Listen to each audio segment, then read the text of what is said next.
Guys, at ayan po, nagtatalas po sila. Ganyan po yung tawag nila sa pagtatalas. Ang isang problema po sa palaisdaan ay ang talas. Dahil doon, dumalabas ang ating kalakal o yung mga alaga. Diyan sa butas, ganyan no. So, inukay po nila. Ganyan daw po yung tamang pamamaraan ng paglalagay o pagtatakip ng talas. Ayun no, nakita nyo po yun. Ang lakas ng balong. Yan. Diyan dumadaan yung mga alimango papalabas dun. Kaya nawawala po sa fish pan. So, yan. Yun po yung ngayon, preparation nila is tinatakpan po nila para wag nang makalabas ang mga alaga. Dahil pagka may tubig, sasabang po yung mga alaga or pupunta sila doon, tapos makikita nila na may butas, dadaan papalabas mula dito sa fish pan o lawa kung tawagin. Dadaan sila dyan at pupunta dito sila sa sangka. Ayan, yung sangka nilang tinatawag or sapa or ilog. Doon po pumupunta para makawala.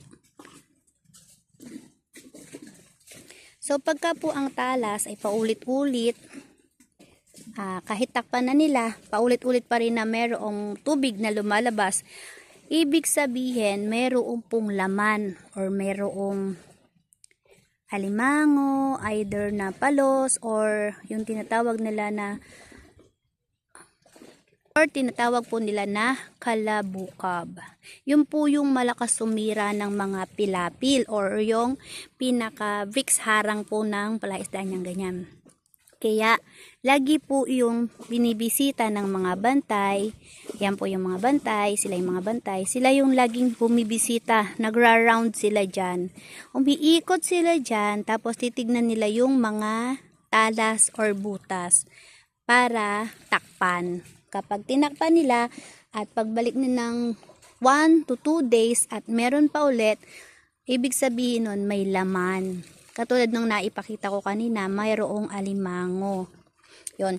Ang cost naman minsan na yon, either galing dito sa lawa ang alimango, palos, or yung kalabukab, or nakukulangan daw po ng pagkain yung mga alaga sa loob ng lawa. Kaya pupunta sila sa sangka para maghanap ng pagkain to find out. Kasi kailangan nilang makasurvive, diba? So, yun po yung way nila. Bubuta sila sa mga pilapil or bricks na ano na yan. And then, lalabas sila at saka sila maghahanap ng pagkain. And then, babalik ulit sila doon.